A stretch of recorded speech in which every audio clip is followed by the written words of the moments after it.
Bonjour à tous, bienvenue dans cette nouvelle vidéo dans laquelle je vais vous montrer la réalisation de ce modèle. Je l'ai baptisé Natrix et il est essentiellement destiné à la cuisine. Et pour ce premier exemplaire, on va utiliser du 14C28N. C'est parti!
Et voilà, les émoutures sont terminées, du moins jusqu'à la trempe.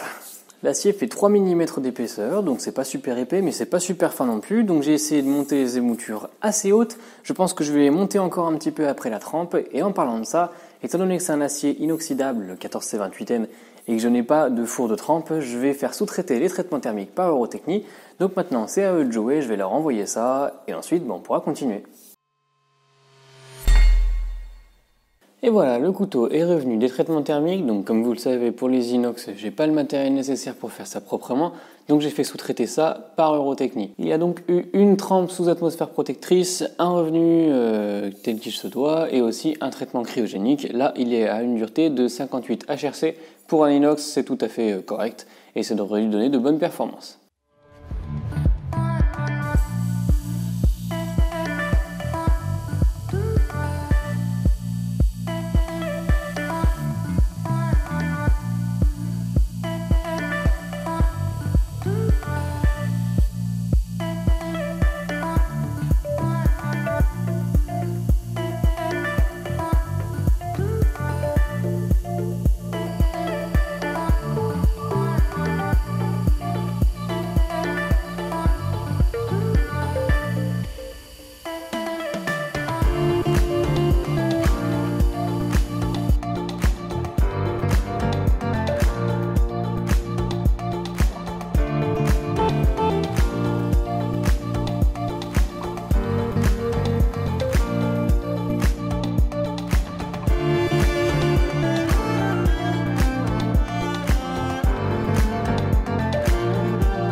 Et voilà, le premier exemplaire de mon nouveau modèle Natrix est enfin terminé. Petit récapitulatif du modèle, c'est un couteau destiné à la cuisine qui fait 27 cm de long pour 15 cm de lame. Il sera disponible principalement en 3 mm d'épaisseur, ce qui je pense est une bonne épaisseur parce que ça permet quand même de donner un petit peu de poids au couteau sans qu'il soit trop fin. Du 2 mm irait aussi, mais ça reste beaucoup plus compliqué à travailler, surtout si on veut faire des émoutures qui montent aussi haut que sur celui-ci. Ici, on est en émouture full flat, donc ça veut dire qu'on a des émoutures plates qui vont jusqu'en haut du dos du couteau, et c'est ça qui lui permet de trancher vraiment parfaitement.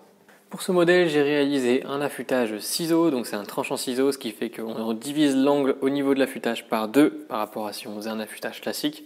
Et donc ça donne là aussi un super pouvoir de coupe. J'ai aussi choisi d'arrondir le dos de ce modèle parce que ça arrive souvent en cuisine qu'on se serve du dos du couteau pour appuyer avec la main, donc c'est quand même plus confortable si c'est arrondi. Au niveau des formes, je suis plutôt content parce qu'on a vraiment un style qui se démarque assez bien des autres couteaux de cuisine qu'on peut voir souvent.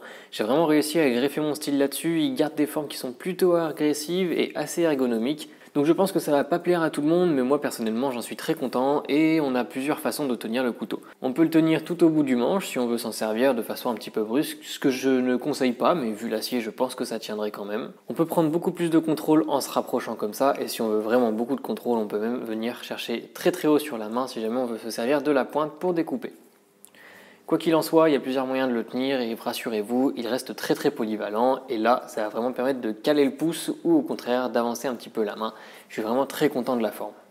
Pour ce premier exemplaire, j'ai donc utilisé du 14C28N en 3 mm d'épaisseur. C'est un acier inoxydable qui est réputé pour ses qualités. Il tient un très bon tranchant et se travaille relativement facilement et il est utilisé notamment par Andrea Paravicini pour certains de ses couteaux. J'ai fait une finition tirée en long, donc tout du poli à la main. Je trouve que c'est une bonne finition pour ce genre de couteau et ça m'a permis de rattraper les erreurs que j'avais fait sur les départs des moutures qui n'étaient pas très propres. Ça, c'est quelque chose que je vais devoir corriger sur les prochains exemplaires. Comme je l'ai dit, le dos du couteau est arrondi, mais également le passe-doigt, parce que c'est très important si jamais on vient au contact qu'on ne se blesse pas avec des angles trop vifs à cet endroit-là. Donc on a un polymiroir sur le dos du couteau, ainsi qu'à cet endroit-là. Et au niveau du manche, j'ai failli me couper. Ah non, je me suis coupé. Au niveau du manche, on a un assemblage de plusieurs matériaux. D'abord, une loupe de noyer stabilisée, donc ça c'est un morceau qui est une chute d'un précédent projet. On a aussi de la fourche de peuplier qui m'a été envoyée par un ami avec qui je discute souvent sur Messenger. Là aussi c'est stabilisé et teinté en vert et je trouve qu'il a vraiment de très jolies couleurs et de superbes reflets. Et enfin on a un petit morceau d'olivier qui là aussi c'était des chutes et je trouve que ça rehausse bien le tout. Tout ça avec des intercalaires de couleurs, ça je trouve que c'est vraiment une méthode très simple pour donner un petit peu plus de classe à un projet.